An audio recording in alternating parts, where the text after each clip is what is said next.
Con la narrativa establecemos un pacto de lectura, tanto sea en la literatura como en la historieta, o en el teatro, en el cine.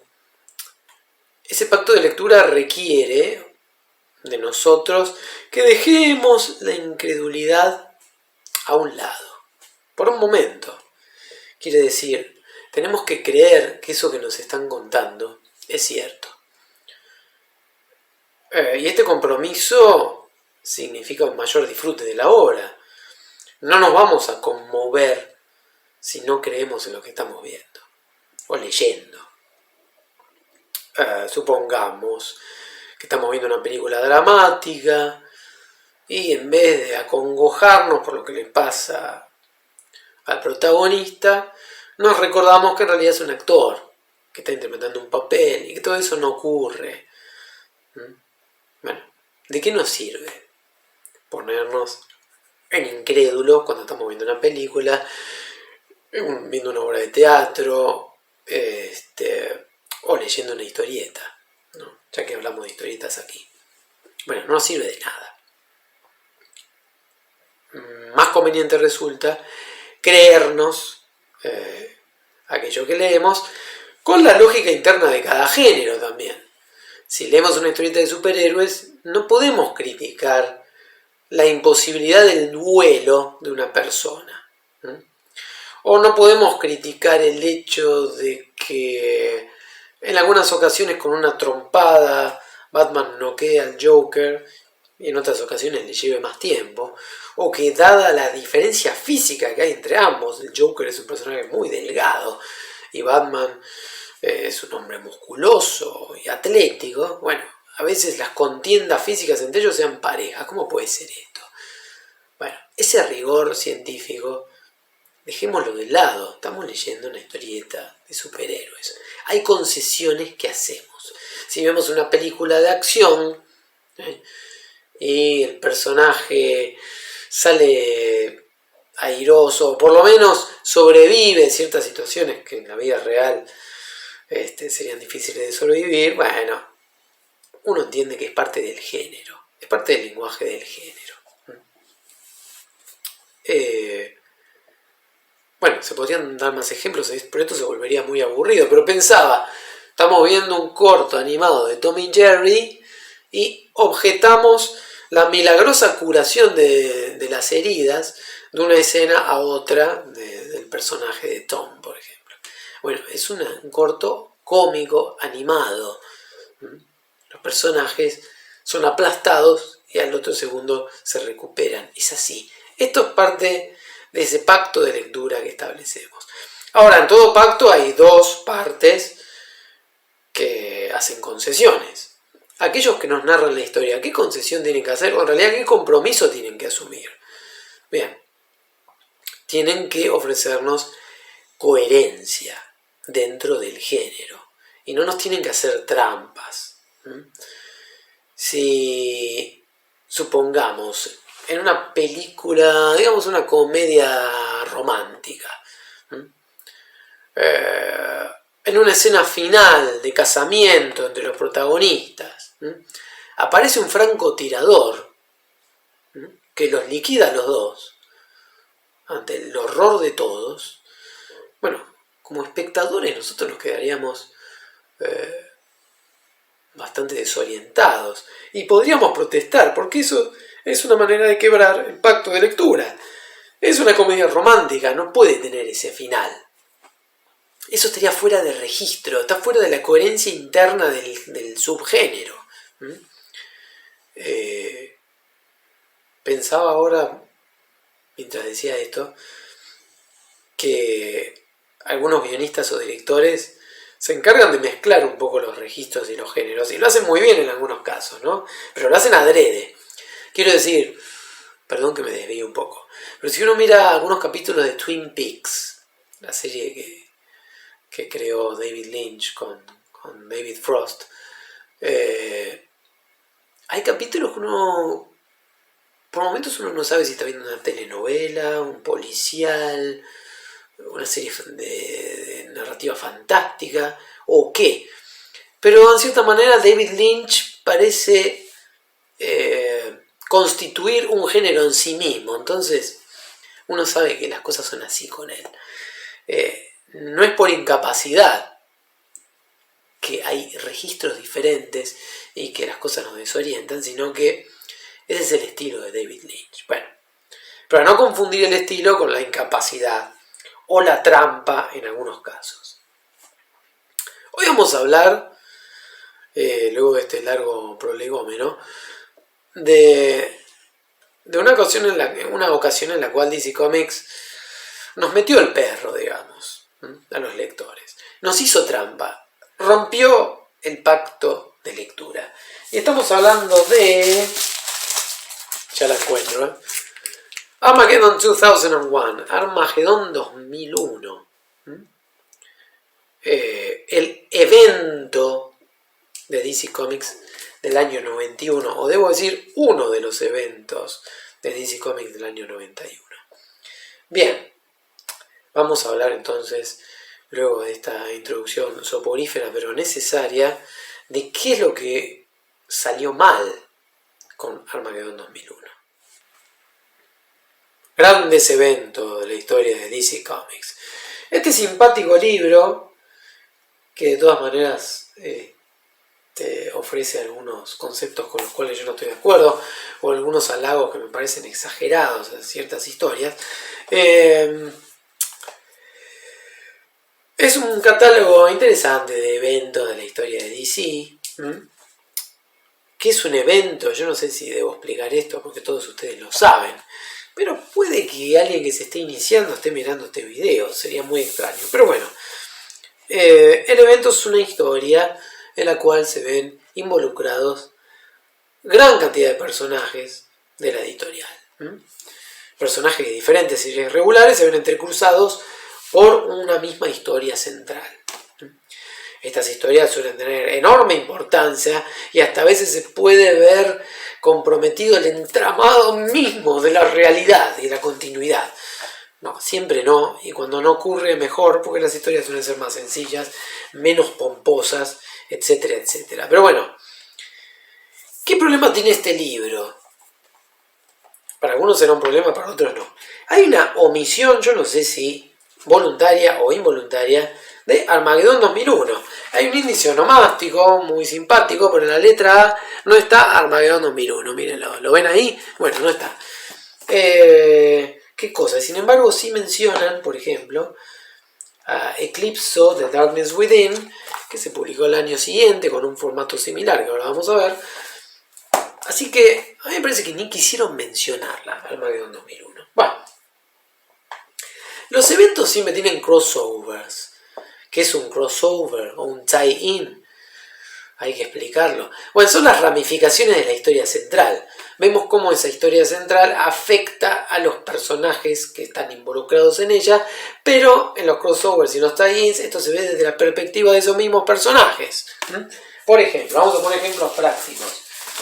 Y vamos a ver cómo había trabajado DC el tema de los crossovers hasta este momento, hasta el año 91.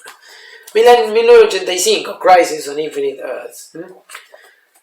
Con leer los 12 números de Crisis uno comprende perfectamente la historia. Sí, hay crossover, por supuesto que los hay. Están recopilados en algunos tomos. Pero, por ejemplo, si usted quiere ver cómo se ve afectado All Star Squadron en la época de Crisis, bueno, lee el número de All Star Squadron. Pero la lectura de ese número de All Star Squadron no es esencial para comprender qué ocurre acá. Es más bien una ampliación de la historia. Hay crossovers de Crisis que son excelentes, otros que son irrelevantes, pero ninguno es instrumental para entender qué está ocurriendo. Alguien me va a decir, ya lo estoy escuchando, en el número 11 de Crisis, Dr. Fate se lleva a Amethyst y nos dicen que tenemos que leer el número de Amethyst y nunca se explica qué ocurrió. Bueno, lo que ocurrió no tiene importancia en Crisis, ¿sí? Más bien es un anzuelo que tiraron ahí en Crisis 11 para atraer lectores a Amethyst, que creo que era una serie que tenía sus propios méritos y no necesitaba hacer esas cosas. Pero bueno, no importa. En el año 86 salió Legends. Y con leer los 6 números de Legends se entiende la historia perfectamente. Y nadie deseó que fuera más larga, además, Legends, ¿sí? Con los 6 números alcanza y sobra, de hecho. Tiene muchos tie-ins Legends y empezaron a numerarlos. Todos esos tie-ins y crossovers están numerados. Eso es una forma de incitar al coleccionista, ¿sí? Coleccione todos los tie-ins de Legends. Bueno, pero con leer los 6, si es que quieren hacerlo, ya con eso alcanza. En el 88 la modalidad cambió. DC diseñó, eso es un poco cacofónico. La editorial diseñó o pergeñó, decidan ustedes el verbo que les parezca mejor aplicable en este caso, un método diferente con Millennium, serie que a mí me gusta muchísimo, pero que goza del desprecio general casi, porque Millennium tenía 8 números que se publicaron en un lapso de 2 meses. Es decir, los números eran semanales, entonces teníamos cada uno con un color diferente por semana, ¿sí? Semana 1, semana 2, y cada semana tenía sus crossovers, pero aquí sí era importante leer los crossovers. Si uno no leía los crossovers, había situaciones que no se llegaban a comprender del todo. Había conflictos que uno no llegaba a entender cómo se habían resuelto. Ahora, ¿son todos los crossovers de Millennium esenciales? No. Pero diría que la mitad por lo menos sí. Aquí, por ejemplo, tengo un ejemplo de crossover que no es esencial para comprender lo que ocurre en Millennium. Es de la semana 4 y es un Action Comics que tengo porque le tengo cariño a Millennium y al Espectro, pero que no agrega tanto a lo que es Millennium. Ahora, hay otros números de Superman que sí, ya son más importantes. Entonces, DC en un muy buen plan editorial, muy bien coordinado. Les guste o no la historia de Millennium, el plan editorial está muy bien coordinado. DC se las ingenió para hacer leer de forma obligatoria unos cuantos crossovers, pillines. En el año 89, 89, 90 le dieron un respiro al lector, publicaron los 3 especiales de Invasion, excelente historia, y con los 3 especiales de 80 páginas uno ya está hecho, quiero decir, ya comprende la historia perfectamente. ¿Hay crossovers? Sí, por supuesto que los hay, pero son nuevamente una ampliación de la historia. No son esenciales para entender qué está ocurriendo. No hay baches en el medio, no hay cuestiones sin resolución. Se entiende con los 3 números de Invasion. De hecho, cuando se publicó en Argentina, en la década del 90, se publicó en 4 números de 60 páginas, se comprendía perfectamente. En España 5 lo publicó con una selección de crossovers, pero se entiende perfectamente bien. En el año 90 descansó DC, y en el 91 ofreció este evento, pero iba a tener una nueva modalidad. Iban a salir 2 números. Este es el número 1 que comienza la historia, el número 2 que terminaba la historia, y en el medio, en vez de tener que recurrir a números comunes de las series regulares, había que leer números anuales.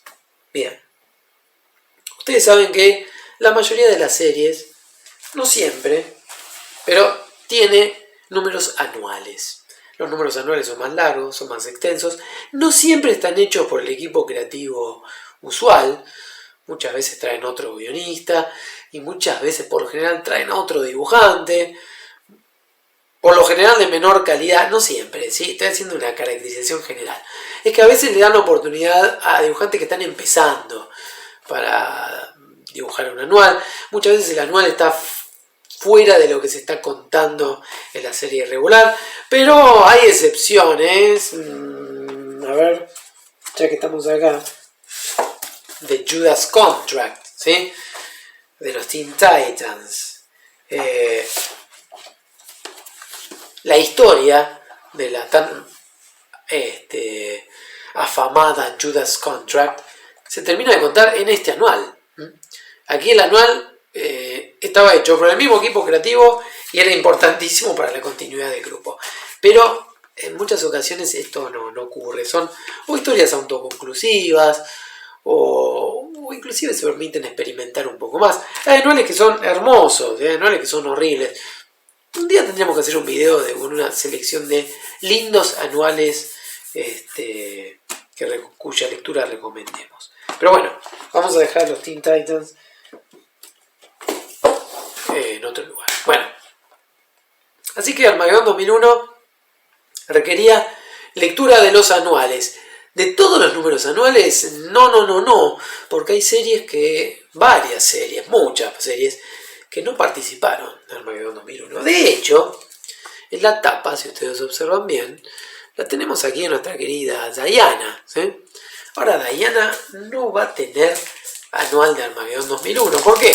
Porque Diana estaba muy ocupada con otro asunto, que era The War of the Gods, que salió también en el año 91 y es otro evento. Bueno, así como en el 90 DC descansó, en el 91 tuvo ganas de fastidiar y saturó el mercado. Teníamos a la Justice League con Breakdowns, que es excelente, y que si bien se circunscribe a lo que es Justice League, era una historia que cruzaba la Justice League con la Justice League Europe durante 16 números, que es la historia que finaliza la época de Giffen y de Matt Yates como guionistas. Esos años 91 era un pequeño evento, si se quiere. War of the Gods de Wonder Woman no era el evento que había planeado el guionista George Pérez originalmente. La editorial lo terminó empujando a hacer algo más ambicioso en el mal sentido de la palabra, ¿sí? Y los resultados fueron, bueno, no muy brillantes, por lo menos desde el punto de vista argumental. Y encima sacaron Armageddon 2001. Y cuando Pérez vio que estaban promocionando Armageddon 2001, ¿sí?, vio que había otro evento más, ¿sí?, después de todo lo que le habían insistido para convertir esta historia de Wonder Woman en un evento, se terminó fastidiando y se fue de la editorial durante unos cuantos años. Porque en realidad ya empieza a perder sentido. Tenemos a los superhéroes por aquí, a los superhéroes por acá, a los superhéroes por allá. ¿Cuándo duerme esta gente? Bueno, nunca.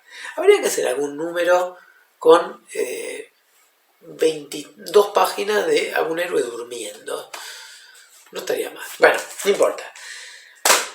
Pero vamos a hablar de Armageddon 2001 con su modalidad particular y, como decíamos al principio del video, con un pacto de lectura que se rompe. Vamos a empezar a ver algunas cuestiones de el número 1 de Armageddon 2001. Bien. Número 1 de Armageddon 2001. Guión de Archie Goodwin. Dibujo de Dan Jurgens con el tintado de Dick Giordano.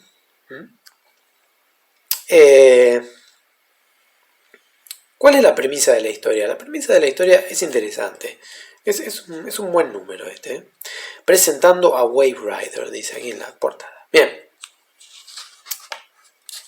Estamos en el año 2030 y vemos una sociedad bajo un régimen autoritario. Autoritario, pero astutamente autoritario. No tenemos gente encadenada, picando piedras en una mina, siendo azotada en las calles, sino que, como ha pasado con muchos regímenes autoritarios, es una sociedad con un muy buen pasar económico, bienestar económico, recuperación económica, seguridad en las calles, no hay delincuencia. Un elemento interesante que le agregan es una gran mejora en las cuestiones ambientales, un notable decrecimiento de la contaminación, pero hay un control de pensamiento total. Hay estatuas del líder que se llama Monarch, por todos lados. Y un grupo de policías oficiales, ¿sí?, el grupo de seguridad Peacemakers se llaman, que se encarga del crimen. Pero el crimen implica estar en contra del régimen también.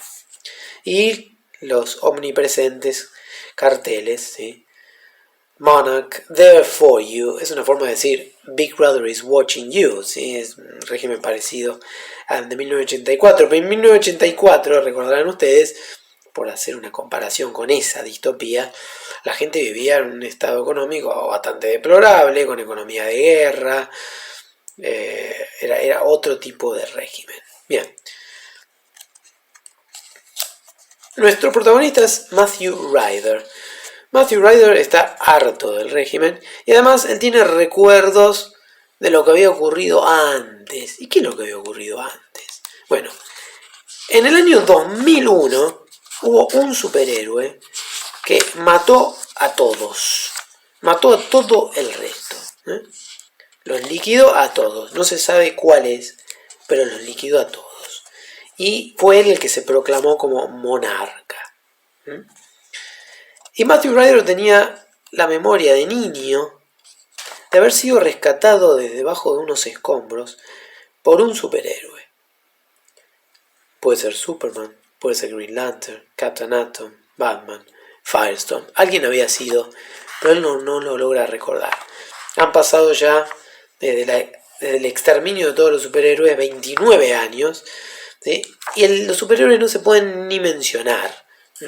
Están quitados de la historia oficial y culturalmente ya han sido desterrados. Pero Matthew Ryder, que es un rebelde, se mete en un negocio de discos raros y usados. Esto me hace acordar también a 1984, cuando el protagonista va a un negocio de antigüedades. Y el dueño del negocio le dice, se da cuenta de que él está interesado en cuestiones ilegales y le da unos disquetes con información sobre superhéroes, ¿sí? Entonces él investiga el tema de los superhéroes, se obsesiona con eso. La familia de Matthew Ryder es una familia funcional al régimen. Tiene un hijo a quien solo le importa el dinero, tiene una hija que es miembro de los Peacemakers, es una policía, y una mujer que es indiferente a los sentimientos del marido, ¿no? Que está harto de las falsas seguridades, de las seguridades erigidas sobre un sistema represivo, ¿no? Porque ese es el problema. Bien. Por lo tanto, él está bastante harto de su familia, que le pega un puñetazo, de hecho, a la foto de la familia. Puñetazo que puede ser alegórico, si no tiene por qué ocurrir físicamente. Se encuentra un día en el subte,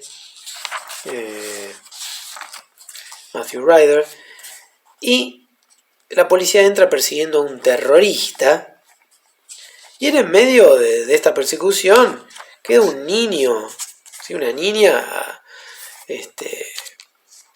a merced de ser baleada en cualquier momento, en la línea de fuego queda, y él la salva, pero eso le vale que tenga una reprimenda, que se lo lleven preso, y es la hija que se lo termina llevando preso, y si lo dejan libre es por recomendación de la hija, y al hombre al que mataron era el dueño del negocio que tenía esos discos viejos. Lo consideran un terrorista, solamente por tener cosas viejas. Bueno, Matthew Ryder está cada vez más podrido. Él es un científico, dicho sea de paso, no lo mencioné.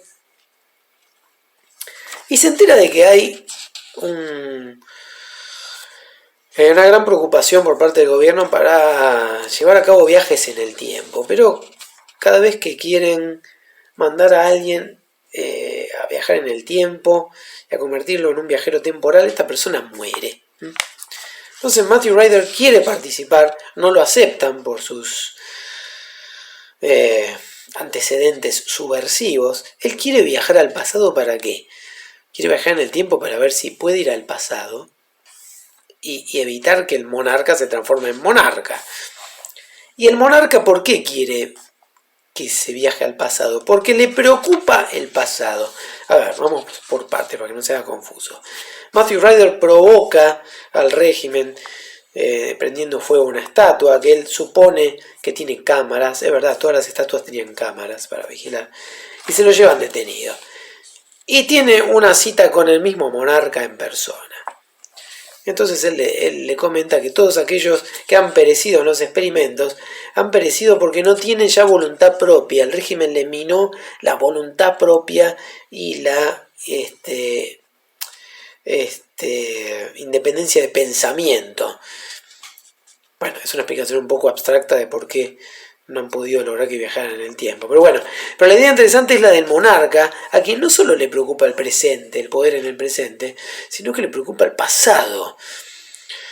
Que alguien viaje al pasado y evite que él se transforme en monarca, o no tener poder sobre el pasado. Eso sí me parece un elemento interesante en la narrativa, ¿no? Un dictador que esté preocupado no solo por el presente y el futuro, sino por el pasado. ¿Qué pasa si alguien cambia el pasado? Quiero tener poder también sobre lo que ocurrió, pero no de una manera estalinista, modificando fotografías o negando la existencia de gente, sino materialmente, siendo capaz de modificar el pasado. Bien, porque esto es una historia de ciencia ficción. Bueno, finalmente aceptan que Matthew Ryder sea el conejillo de Indias para viajar en el tiempo, porque consideran que si bien tiene ideas políticas inapropiadas, el amor por su familia lo va a obligar a comportarse bien. Matthew Ryder en realidad logra engañarlos, porque él no soporta a su familia y es capaz de entregarla con tal de que el monarca no exista. Así que ese es el resumen del número 1, que termina con Wave Rider, ¿sí? Matthew Ryder se transforma en Wave Rider, personaje que viaja por las corrientes temporales y que va a empezar a buscar a ver quién fue el monarca. Eso es lo que va a hacer él. Esa es la misión que él se impone. Entonces, con el primero que se va a cruzar es con nadie, pero nos dicen que leamos en anual número 3 de Superman para comenzar. Así que este es un muy buen número, realmente es una buena premisa, interesante, y para ver cómo continúa la historia y qué resultados arrojan las investigaciones de Wave Rider, tenemos que ir viendo los números anuales. Bien, así que luego de ese primer número muy bueno, con una premisa interesante, nos invitaban a leer el anual 3 de Superman. El anual 3 de Superman, que es este. Es un buen número este. Eso que yo no soy lector de Superman.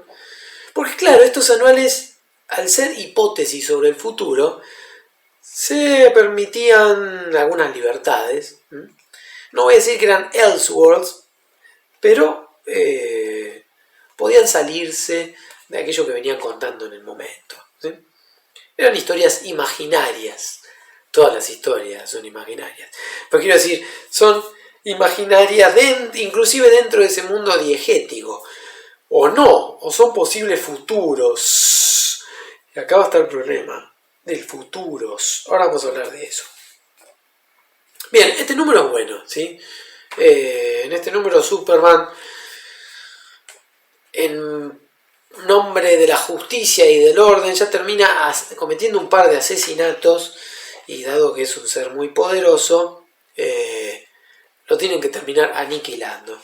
Y el que no va a aniquilar va a ser Batman, en una escena que obviamente refiere a Dark Knight Returns, ¿sí? Pero es un buen anual. A ver si nos invitan a leer otra cosa acá. Sí, nos invitan a leer el anual 15 de Batman. Estos números no los vamos a ver por adentro, vamos a ver algún otro. El anual 15 de Batman es bueno también, ¿sí? Es un muy buen anual, donde Batman termina preso, ¿sí? por un timo, ¿sí? Por una trampa que le hacen. Hacen creer que mató creo que era el pingüino, el Penguin. Entonces termina preso, lo van a condenar a muerte. De hecho, era todo un plan del Joker. El Joker le habían dado el alta, ya no estaba loco, tenía un programa de televisión. Aquí también hay un poco de aroma a The Dark Knight Returns, ¿sí? Pero está muy bien este número, con guión de Alan Grant. El dibujo de Jim Ferring no es un dibujante con el cual yo esté muy familiarizado, pero no está mal. Es un lindo anual, está realmente bueno. Que nos invita a seguir leyendo. Nada, aquí no nos invita a seguir ningún orden. Así que bueno, veremos qué tengo acá en la pila. Otro de Superman, y aquí vienen los problemas. Wave Rider tiene que ver el futuro de cada personaje. ¿Será Batman en el futuro el monarca, ese Monarch? Bueno, ve el futuro y determina que no. ¿Será Superman el futuro y determina que no? Ahora, ¿cuál es el futuro de Superman? ¿Es este o es este? ¿Qué ocurría? Superman y Batman tenían más de una revista. Batman tenía dos, Batman y Detective Comics. Creo que en esta época ya existía Legends of the Dark Knight, pero Legends of the Dark Knight eran historias casi siempre anteriores al presente de enunciación que tenía Batman. Por lo tanto, no sé si tenía anuales siquiera. Posiblemente sí, pero o no lo recuerdo ahora realmente. Pero sí estaba Batman y Detective Comics. Y Superman tenía Action Comics, Superman y Adventures of Superman. Entonces tenía 3 anuales. Entonces, ¿cómo es el asunto? ¿Hay más de un futuro posible? Si hay más de un futuro posible por personaje, bueno, entonces Wave Rider puede estar una eternidad investigando todos los posibles futuros y no va a tener nunca certeza de nada. Yo habría tomado otra decisión en el lugar de DC Comics, ¿sí? O de los editores de Batman y Superman. Escribir una historia más larga, dividida en 3 anuales en el caso de Superman, o de 2 anuales en el caso de Batman. Porque si no, ¿por qué hay personajes que tienen un futuro y otros que tienen varios? Bueno, así que primer problema técnico ya. En este anual Superman es presidente de los Estados Unidos y no recuerdo qué pasaba. No recuerdo bien qué pasaba, la verdad. Después. Pero tampoco nos invitan a seguir leyendo otra cosa en particular. ¿Sí? El orden lo elige uno. Y la verdad que esto de los anuales hace que empiecen a ser opcionales. Pero bueno, creo que la gracia de Armagedón 2001 está en esto, en las investigaciones que hace Wave Rider. Pero no recuerdo bien qué pasaba durante la presidencia de Superman. Ya que estábamos con Superman, bueno, vamos a seguir el orden que tengo acá. Este es el de Flash, no recuerdo nada del de Flash tampoco, porque sé que muchos no me había gustado. Ya les digo quiénes son los guionistas o no les digo nada y listo. A ver si era la gente que lo estaba haciendo siempre. Sí, Mark Waid es el guionista, está bien, de esa época. Y Brasfield era el dibujante, que creo que no era el dibujante en ese momento de Flash. Pero bueno, lo que quiero ver es que nos invita a seguir leyendo. Nada, el orden lo eligen los lectores. Pero no recuerdo que me haya gustado mucho. Acá viene uno que sí me parece muy interesante. Así que lo vamos a ver un poquito. Es el manual de Legion 01 en este caso. Anual número 2 de Legión, pero no es la Legión de superhéroes, esto no es Legion of Superheroes, sino la sigla Legión. Todo el mundo dice la sigla Legión porque es más sencillo que decir License Extragovernmental Interstellar Operatives Network. Por eso todo el mundo dice la sigla Legión. Revista que empezó a salir en el año 89, de hecho se empezó llamando Legión 89, después se llamó Legión 90, Legión 91, sin cambiar de numeración, iba cambiando de año nada más. Y en este caso se llama 01 porque vamos a ver qué pasa con estos personajes en el 2001. Los futuros de estos personajes, cómo iban a estar en el 2001. Un par de cositas para mencionar que son interesantes y que los destacan de otros anuales. Empieza aquí con Lobo. Lobo era miembro de este grupo. A Lobo lo mencionamos en el video sobre Omega Men. En esta época estaba en pleno esplendor y popularidad Lobo. Y el líder de esta legión, de este grupo Legión, Vril Dox, era líder, una persona inteligente y muy retorcida, y lograba mantenerlo y controlarlo a Lobo dentro de todo. Bueno, Wave Rider llega allí y ve que el futuro de Lobo es exactamente igual al presente. ¿Sí? Una marea de violencia y brutalidad. Yo siempre digo que Lobo es mucho más interesante en su propia revista. Se me ocurre una analogía con Isidoro Cañones, que es el rey de los Playboys en su revista, y un tipo mezquino, pero medio torpe en la revista de Patoruzú. Lobo es más lindo en su revista, es más interesante, es más ingenioso, pero bueno, acá también ofrece lo suyo. La particularidad es que aquí Vril Dox lo descubre a Wave Rider y lo atrapa, lo tiene atrapado, con toda una tecnología que fue desarrollando, porque Vril Dox es un coluano, ancestro de Curl Dogs, o sea de Brainiac 5, de Legion of Superhero. Los coluanos son muy inteligentes. Bien, y este es inteligente y bastante ambicioso y retorcido. Y exige que le muestre su futuro, y su futuro lo transforma casi en una suerte de deidad que se adueña del universo en cierto modo. Es una historia bien escrita.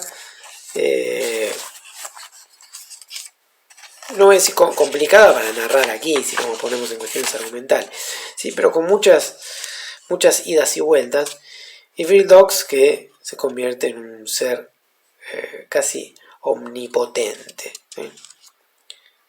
Finalmente lo suelta a Wave Rider, y queda en ese dilema si no debe cambiar su forma de ser para evitar ese futuro, si es que realmente quiere el control de todo o no. Bueno,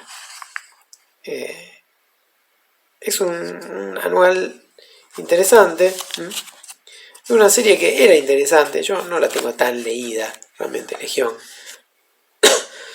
pero hay algunos números que son muy muy buenos. Así que este es uno de los anuales que se pueden recomendar. De hecho, en la edición de 5 publicó esto, ediciones 5, la editorial española publicó Armageddon 2001, al igual que con Millennium, haciendo una selección de los anuales, y publicó casi todos, de hecho. Ahora debería fijarme cuál es el que no publicó, pero son muy pocos. Así que esto lo van a encontrar en castellano, porque además 5 publicaba la serie, esta Legion. Así que le vino de perillas como para publicar esta anual. Así que este es uno de los que se recomienda generalmente, y creo que es uno de los mejores de los anuales vinculados a Armageddon 2001. Bien, sigamos adelante entonces con otros anuales. The New Teen Titans. Lo primero que noto con el anual de New Teen Titans es que es más pesado que el resto. ¿Por qué? Tiene otro precio también, 3,50 contra 2,95, que tiene otros, contra 2 dólares que tienen otros. Bueno, ¿qué pasa? The New Teen Titans era una serie que se publicaba en papel Baxter, y los anuales también eran en papel Baxter, y el peso se nota enseguida y la calidad de impresión cambia. Pero uno lo agarra y ya nota otra cosa. La verdad es que esto no es recomendable para mí. El guion es de Wolfman, dibuja Tom Greenberg. No es que el dibujo sea feo, pero la historia, la verdad, que me tiene sin cuidado. Encima ni siquiera concluye, porque nos manda a leer New Teen Titans 80, ¿sí? En realidad no se llamaba ya New Teen Titans, se llamaba New Titans. El modificador Teen ya había sido extirpado en el número 50, ¿sí? Bien, pero esto no lo recomiendo. Acá llegamos al de Hawk and Dove, ¿sí? Hawk and Dove, Halcón y Paloma, personajes que habían surgido en medio de la década de 60, que habían sido parte de los Teen Titans en su momento. Los futuros revelados, y acá vamos a ver alguna cosita en particular de Hawk and Dove. Bueno, anual número 2 de Hawk y Dove. Tapa de Maguire y Ordway, esto tiene más de Ordway que de Maguire en cierta manera. Hawk and Dove no era una serie que a mí me interesara, sinceramente. Pero esto va a tener su importancia, ¿sí? Esto tiene guiones de Barbara Kessel. Y va a haber varios guionistas, varios dibujantes, quiero decir. Está Kurt Swan, está Paris Collins, hay diferentes dibujantes. Lindo trabajo de color tiene esto. Bien, cuando ve el futuro de Hank Hall, o sea de Hawk, Wave Rider se encuentra en su propio futuro, el futuro de Matthew Ryder. Entonces dice, este debe ser el monarca. No sé por qué saca esa conclusión, pero bueno. Pero resulta que no lo es. ¿Qué pasó? Hank Hall había sobrevivido a esa matanza de superhéroes. Había terminado formando parte del ejército. Pero vuelve a ser Hawk y se enfrenta al monarca. Y se termina enfrentando al monarca en persona. ¿Sí?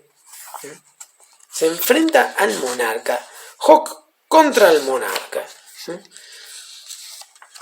Hawk empieza a tomar, se ve que tiene otros poderes, se transforma en un híbrido de dinosaurio con artrópodo y halcón, y tienen ahí una agarrada a golpes.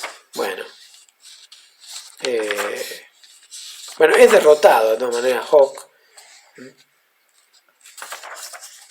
Así que sonó, pobrecito. Se murió, ¿sí? Entonces Wave Rider dice, bueno, Hawk no es, vamos a revisar si es Dove, porque el monarca puede ser una mujer también. Originalmente en Hawk and Dove eran dos hombres, dos personajes masculinos, ¿sí? El Dove original muere en Crisis y el Dove post-Crisis va a ser ya una mujer. Bueno, hay otro futuro para el personaje de Dove. Acá tiene algunos ribetes más místicos el asunto.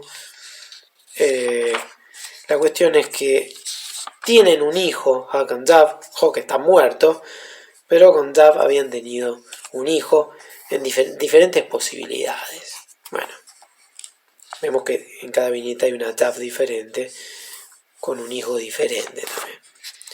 Pero el asunto es que ninguno de los dos es el monarca, ¿sí? Después empieza a meter las cuestiones de el descendiente de ellos, este hijo o hija creo que es, que tienen ellos. Así que ni Hawk ni Dove son el monarca, que es lo que nos interesaba mientras vemos la publicidad de War of the Gods. La Tierra se enfrenta a su crisis más grande. Con este tipo de publicidad, aparte fíjense esto, ¿no? Esto es muy interesante. El evento de crossover del 1991. Entonces uno dice, bueno, pero ¿para qué estoy leyendo esto entonces? Si el evento es este. Muy mal manejo editorial en ese momento por parte de DC Comics, ¿sí?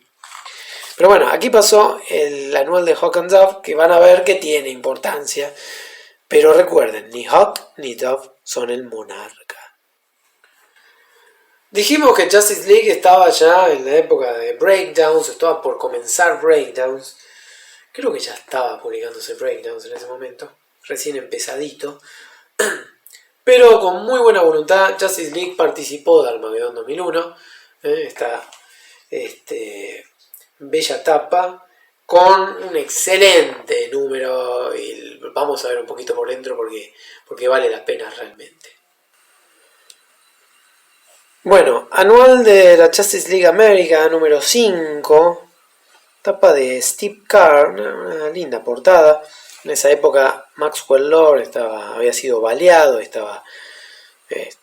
su vida estaba peligrando, estaba en terapia intensiva. Bueno, tenemos a los personajes de aquel entonces en la liga: Martian Manhunter, Guy Gardner, Fire, General Glory, Ice, Blue Beetle, Booster Gold, Mr. Miracle, y esta silueta que es la de Wave Riders, que se va a presentar allí.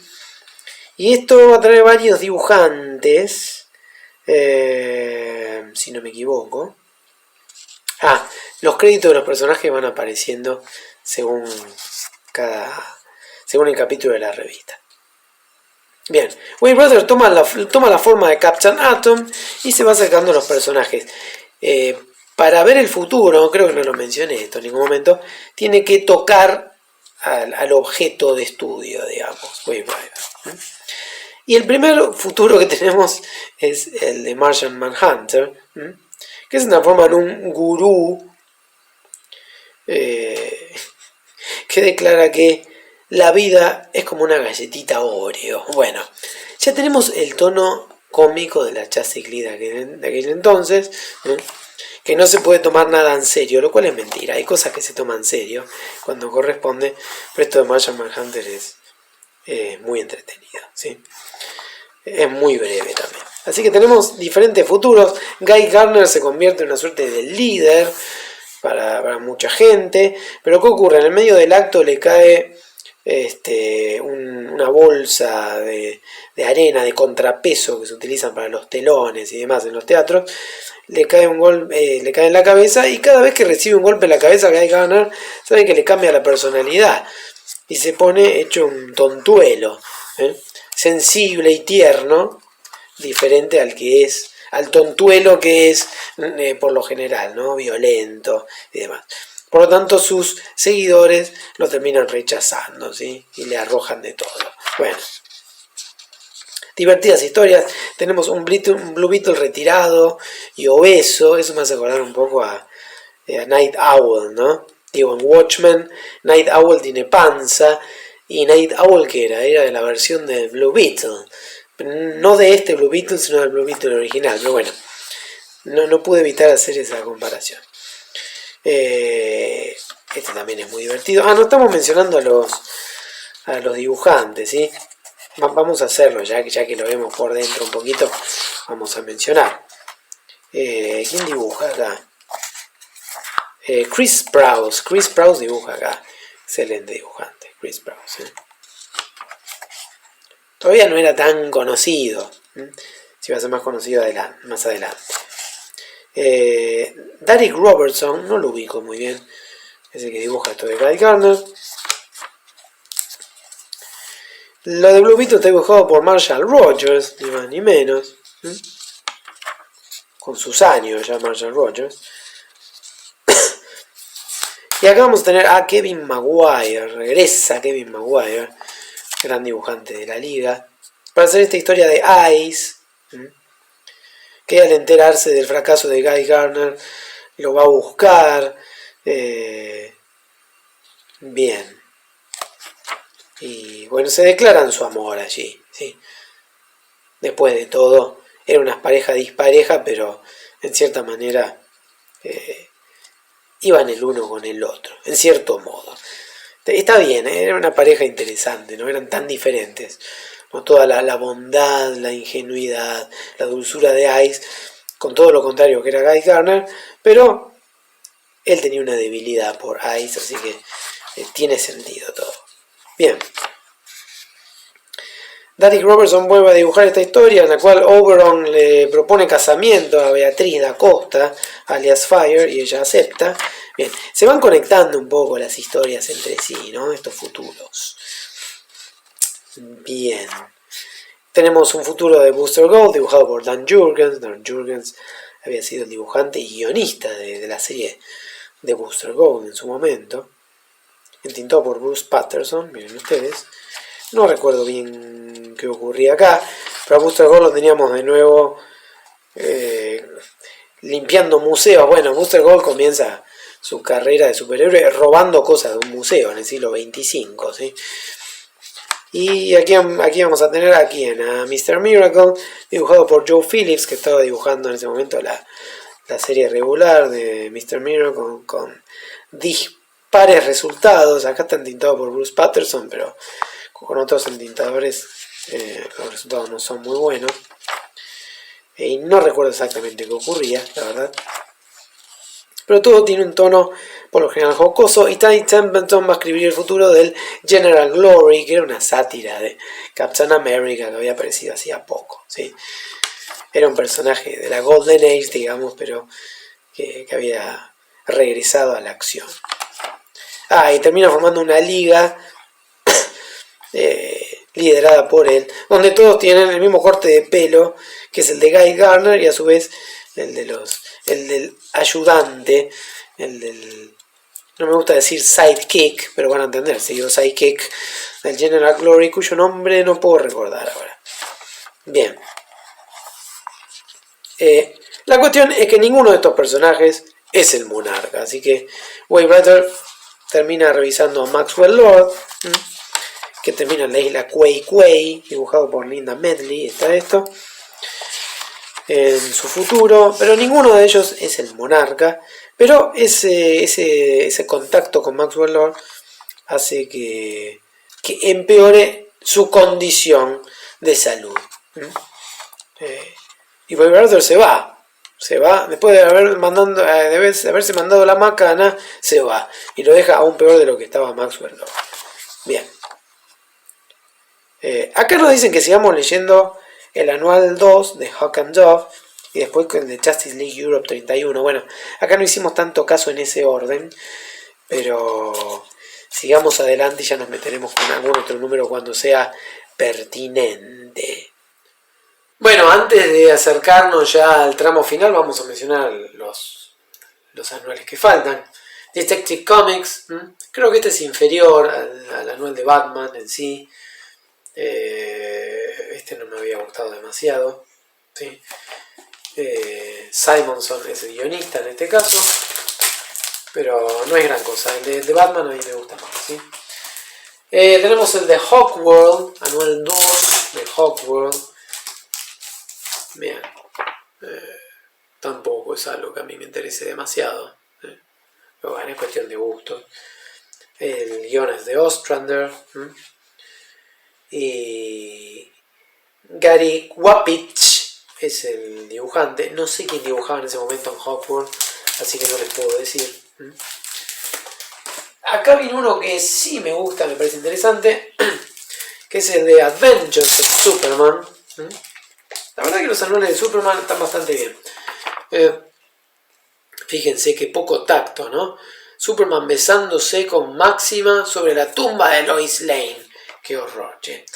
Bueno, no lo vamos a ver por dentro, pero es interesante la idea, ¿no? Lois Lane queda embarazada de Clark Kent. Ella ya sabe que es Superman. Se casan, queda embarazada. Y claro, está embarazada de un bebé que ha heredado la genética de su padre. Y ante las primeras inocentes pataditas que da el bebé, mata a la madre. Está bien, esa especulación tiene sentido, ¿sí? Hay quien podría decir que, bueno, no me voy a meter en otros terrenos, pero digo, hay un chiste muy conocido que decía, bueno, si Lois Lane se casa con Superman, no va a sobrevivir la noche de boda, decía la pobre Lois Lane. Pero bueno, lo que no pudo sobrevivir fueron las pataditas del bebé que tenía en su vientre. Es triste la historia, pero bueno, el bebé patea inconscientemente y termina matando a la madre y terminando con su propia existencia también. Es triste el asunto, y así que Superman se exilia, se va por ahí y se termina cruzando con Máxima, que con sus dotes ostensibles lo termina conquistando. Esa es la premisa, después pasan otras cosas, ¿sí? Pero está bien la historia. Y vamos entonces al último manual que vamos a ver por dentro, que es, lo tendríamos que haber visto, no lo tendríamos que haber visto. Cambiamos un poco el orden de cómo estaban los anuales, pero no importa, ¿sí? Es para demostrar que el orden de algunos en particular interesa. En este particularmente, que es el de Justice League Europe, y lo vamos a ver. Anual número 2 de Justice League Europe. Portada de Kevin Maguire, que hace referencia al número 1 de Justice League. Pose que se repitió en varios números, ¿sí? Pose autorreferencial. Pero con personajes que no son no están muy asociados a la liga en general. 3 legionarios, ¿sí? Cosmic Boy, Saturn Girl, Lightning Lad, General Glory, sí, era parte de la liga. Jonah Hex, The Demon, este debe ser el Elongated Man. Bueno, ocurren cosas extrañas, ¿sí? Así que vamos a ver qué pasa por aquí rápidamente. Este es un número que termina siendo importante. También tiene la tónica cómica, en este caso seguro que está Gerard Jones haciendo los diálogos y Giffen como está a cargo de los argumentos. El primer futuro que va a haber Wave Rider es el de Catherine Covert, que era el vínculo entre las Naciones Unidas y la Justice League Europe. Esto lo dibuja Russell Braylin, pero me hace acordar mucho a Bart Sears, sobre todo por el pelo horrible que dibuja. Bueno, me hace acordar a Bart Sears también, pero es inferior a Bart Sears. Bueno, en fin. Luego Marshall Rogers otra vez, digo otra vez porque lo tuvimos en el otro anual de la liga. Tenemos un futuro medieval artúrico, en este caso vinculado al personaje de Rocket Red.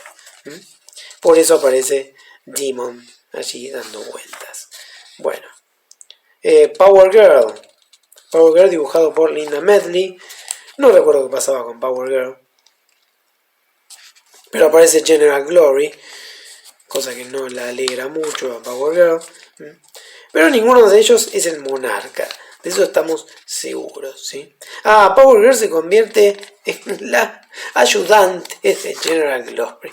Bueno, no me acordaba de ese detalle. Bien. Luego tenemos el futuro de Metamorfo, dibujado por Keith Giffen. Siempre aparece Keith Giffen cada vez que hacemos un video. No hay caso. Por suerte. Bueno, hermoso el dibujo de Giffen, por supuesto. Pero no recuerdo qué ocurría en este futuro de Metamorfo en esta época. Que Giffen estaba... todavía estaba en Legión, sí. No tanto como dibujante, pero seguía estando a cargo de Legión junto al matrimonio de Tom y Mary Beerbaum. Además de otras cosas que siempre estaba haciendo, y acá aparece Jonah Hex. Hay algún número de Jonah Hex dibujado por Giffen, de hecho, en la serie de Jonah Hex en la década del 80. Bien, siguen con Silver Sorceress, dibujado por John Beatty, con el tintado de Michael Golden. Tampoco recuerdo exactamente qué ocurría aquí, ¿sí? Pero ninguno de estos personajes es el monarca, eso sí. Son historias muy cortas, por lo general. Es el momento de Crimson Fox. Esto está dibujado por Randy Elliott. Y no sé por qué estamos en el lejano oeste, pero ya aparece Crimson Fox. ¿Y cómo se llamaba este personaje? Batlash. Acá tenemos a Batlash, ¿sí? Bien, Jonah Hex, Batlash, personaje extraído de unas historias de western de DC Comics.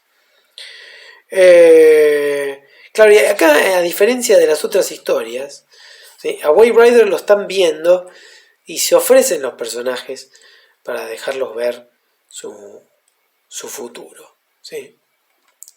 Así que en este caso es Blue Jay, que se ofrece para ver su futuro. Y termina dibujado por Kurt Swan, entre los legionarios, pero entre los legionarios con el aspecto de la década del 60. Acá tenemos a Polar Boy. Bueno, algo raro ocurre. Nada serio, nada... son todos futuros más bien inesperados y traídos de los pelos a propósito. Y Elongated Man, es el turno de Elongated Man, que por lo que pudimos observar en la tapa, estos dibujos de Ty Templeton, bellísimo, se transforman en una suerte de investigador. Muchos de estos personajes terminan en el pasado, por lo que veo, más que en el futuro, ¿sí? Así que es posible que esté revisando los pasados de los personajes. Bueno, alguien me dirá, ¿para qué muestra el número si no se acuerda el argumento? Ahora van a ver por qué es que lo muestro. Además de que tiene tan lindos dibujos. Pero como buen investigador, ¿sí? Ralph termina vinculado a épocas victorianas y a historias de policiales de enigma.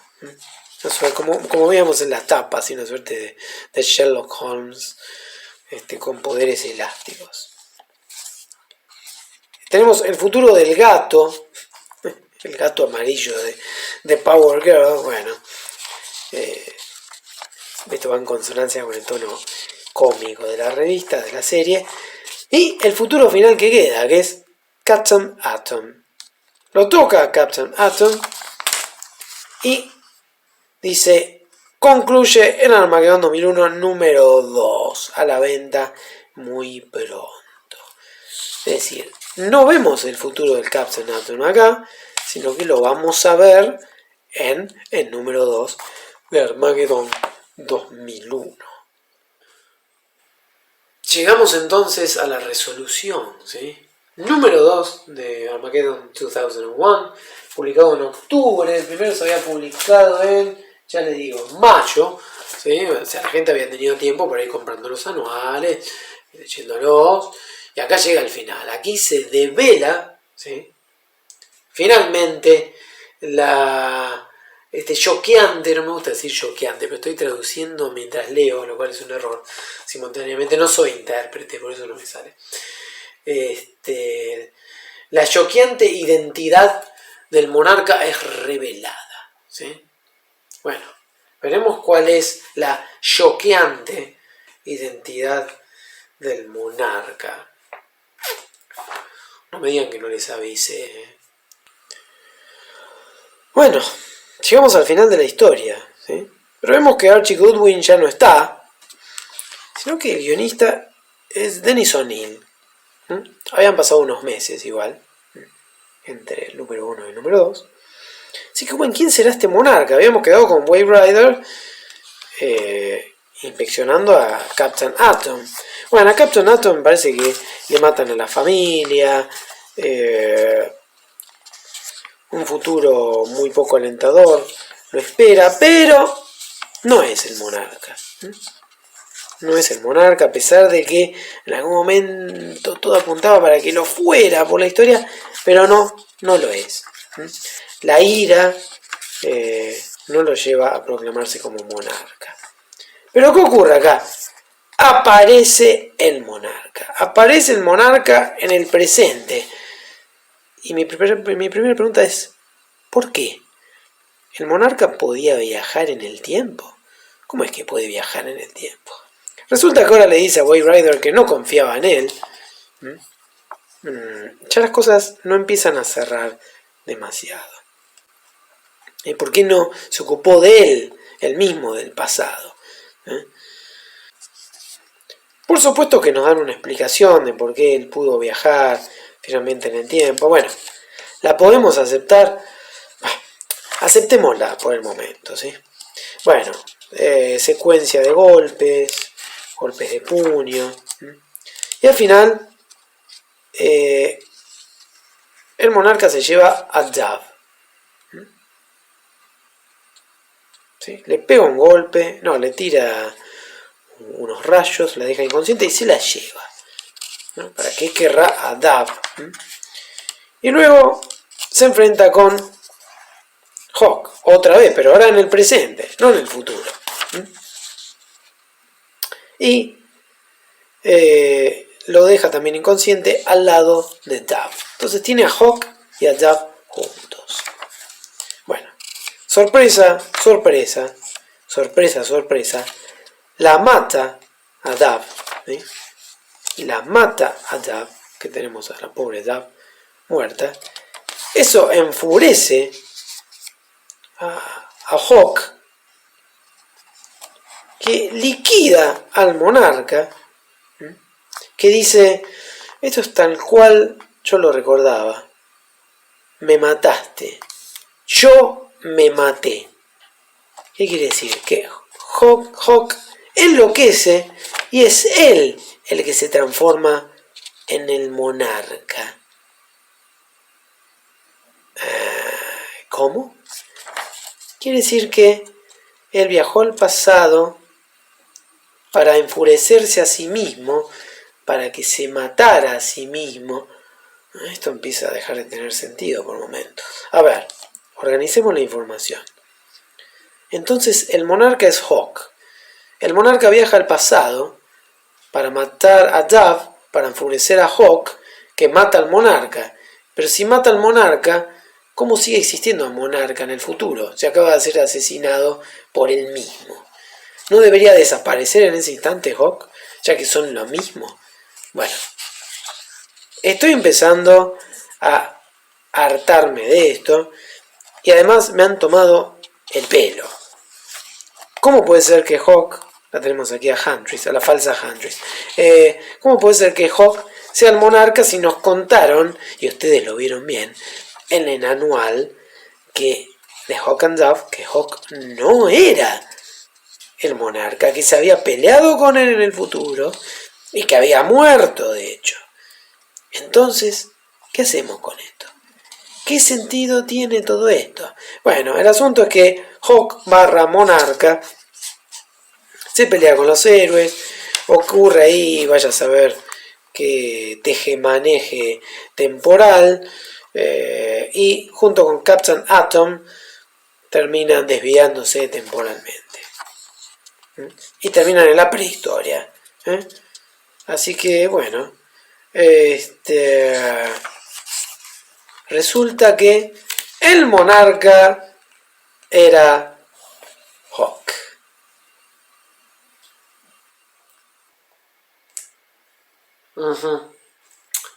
Así que el monarca era Hawk al final. Ajá. Sí. Esto es como si la resolución de una novela policial de enigma o un cuento policial de enigma tuviera una solución sobrenatural, ¿no? Imaginemos el texto fundacional del policial de enigma, ¿no? Los crímenes de la Rue Morgue de nuestro amigo Poe. Y resulta que no, que el asesino había sido en realidad un fantasma, ¿sí? Un fantasma que en su condición ectoplasmática había traspasado las paredes y había cometido el asesinato sin tener que abrir ni cerrar la puerta. Uno se sentiría estafado, ¿sí? Es un policial de enigma. No me venga con cuestiones sobrenaturales. Bueno, si usted me dijo que Hawk no era ni podía ser el monarca, ¿cómo es que al final sí lo es? ¿Para qué me dice una cosa si después me va a decir otra? Esto tuvo un motivo, ¿sí? Lo que pasó es lo siguiente. Se filtró la información de que el monarca iba a ser Captain Atom. En algún momento se filtró esa información. Y DC, en vez de darle preponderancia a una buena historia por sobre la sorpresa, bueno, hizo lo contrario. Y sorprendió de la peor manera, rompiendo el pacto de lectura. Si nos dicen que ocurrió A, ¿por qué nos vienen a contar H ahora? Eso es no respetarnos como lectores. Nosotros cumplimos el pacto, creemos en esta gente con capas y superpoderes, pero ustedes ni siquiera respetan la coherencia interna, ¿sí?, que tiene que tener la historia. Hay obligaciones, que las leyes naturales no estén rigiendo sobre este tipo de narrativa, porque es fantástica y fantasiosa, ¿sí? Está más cerca de la fantasía que de lo fantástico, depende cuál. No quiere decir que ustedes pueden escribir lo que se le cante, ¿sí? Tienen que respetar una coherencia interna. Bueno, y eso es lo que falló. Entonces, como Captain Atom ya no podía hacerlo tranquilamente. Era cuestión de contar la historia bien contada y bueno, la gente no se iba a sorprender tanto, pero iba a tener un final satisfactorio. Bueno, no lo tuvo para nada. Dan ganas de dejar de leer, pero hay que seguir leyendo, hay que seguir. Hay un número de Superman de Action Comics, que es un corolario, que no importa mucho, ¿sí? Más bien trata sobre sobre sobre un derrumbe en Metrópolis. Esto es Armagedón. Dice Armagedón 1991, ¿sí? Son secuelas de lo que ocurre, bueno, no importa mucho. Y después tenemos Armagedón de Alien Agenda. Claro, el monarca va hacia el pasado, junto a Captain Atom son trasladados y se enfrentan en diferentes momentos de la historia. Esto la verdad que a mí me pareció bastante insoportable para leer, ¿sí? Y después hay una cosita más, perdón, pero no la tengo acá a la vista. Ustedes disimulen este pequeño bache, pero ya estoy con ustedes. Esto se llama Armagedón Inferno, que ya se publicó en el 92, ¿sí? Al poco tiempo de Alien Agenda. No tiene que ver con Armagedón 2001, pero sí con Wave Rider. Esta es una historia que bien, esta es una suerte de, no voy a decir que es un evento, habría que ver cuántos personajes tienen que participar para que algo sea considerado un evento, ¿no? Pero bueno. Pero hay un puñadito de personajes, porque Wave Rider los necesita, pero tiene que seleccionar solo algunos, porque si selecciona a todos puede generar un problema temporal. Y uno ya hace este gesto porque hay antecedentes de engaños, y uno está esperando lo peor. Bueno, la cuestión es que esto es una historia de 4 números que podría haberse contado en 2, tranquilamente, cuya finalidad es traer a la Justice Society de nuevo. Sacarla de ese Ragnarok en la cual estaba atrapada desde el año 86, ¿sí? Podrían haberlo hecho en un especial solo y listo, pero sacaron una miniserie de 4 números. Armagedón ni se menciona en este libro, y yo creo que es injusto de todas maneras. Sí, el final está mal escrito, nos han engañado, nos han tomado por tontos, abusaron de nuestra confianza, pero es entretenido. Hay anuales que son muy buenos, la premisa al principio está muy bien llevada, es el final lo que falla, ¿sí? Y falló por cuestiones editoriales. Yo creo que los guionistas podrían haber escrito algo bueno y seguramente tenían planeado algo bueno, ¿sí? Para este último número. Pero bueno, como ya dije antes, decidieron darle preponderancia a la sorpresa, al factor sorpresa. Y el factor sorpresa tiene que estar sustentado. Sin sustento no hay verosimilitud. Y la verosimilitud se puede lograr en cualquier tipo de género narrativo si se trabaja bien. Nosotros podemos creer tranquilamente en superhéroes, en dimensiones paralelas, en cualquier tipo de cuestión irracional que a ustedes se les ocurra, podemos creer si eso se construye bien narrativamente. El hecho de que no fuera Captain Atom no es el tema. El problema no es que no fuera Captain Atom. El tema es que al ser Hawk, el monarca, cuando no lo era, ¿sí? Y al tener ahí al monarca dando vueltas, cuando supuestamente él no podía viajar en el tiempo, bueno, eso ya lo mencionamos, hace que la verosimilitud de la historia se vea muy menoscabada, y uno pierda la paciencia y tenga ganas de ir a leer otra cosa. Bueno, no obstante, creo que la evaluación general, por lo menos que hago yo de Armagedón 2001, es buena, no está mal, la premisa estaba bien, permitía escribir algunos buenos anuales, pero al final falló y se rieron de nosotros. Pero bueno, siempre tenemos algún personaje en quien confiar para olvidarnos.